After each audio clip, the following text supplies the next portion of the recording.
ഈ ലോകത്ത് നമ്മളൊന്നുമല്ലാതിരുന്നൊരു സമയമുണ്ട്. ആ സമയത്ത് നമ്മളെ നമ്മളാക്കി മാറ്റിയ രണ്ടു പേരുണ്ട്. അതെ, നമ്മുടെ ഉപ്പയും ഉമ്മയും.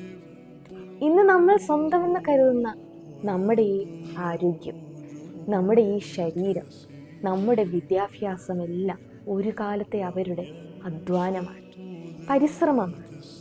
അന്ന് തളരുമ്പോൾ താങ്ങാൻ അവർക്ക് ആരും ഉണ്ടായിരുന്നില്ല. ഇന്ന് സ്വന്തമായി പറക്കാൻ കഴിയുന്ന രീതി തനിക്കൊപ്പം വളർന്നു നിൽക്കുന്ന മക്കളെ കാണുമ്പോൾ എന്തെന്നില്ലാത്ത ഒരു ആത്മസംതൃപ്തിയാണ്. ഞാൻ ഒറ്റയ്ക്കല്ല, എനിക്കിന്ന് തളരുമ്പോൾ താങ്ങാൻ എൻ്റെ മകനുണ്ട്.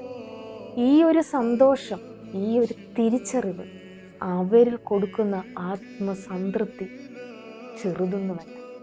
ആ മാതാപിതാക്കളെ നോക്കി നിങ്ങൾ പറയുന്ന വാക്കുകൾ അവരെ ഒരുപാട് ഹർട്ട് ചെയ്യും.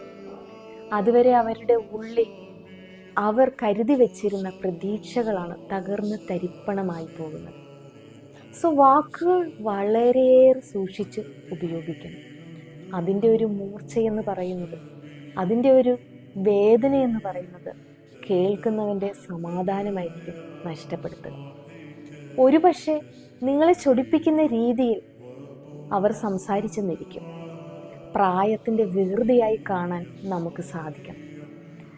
അവരെ നമുക്കൊപ്പം ചേർത്ത് പിടിക്കാനും നമുക്ക് പറ്റണം.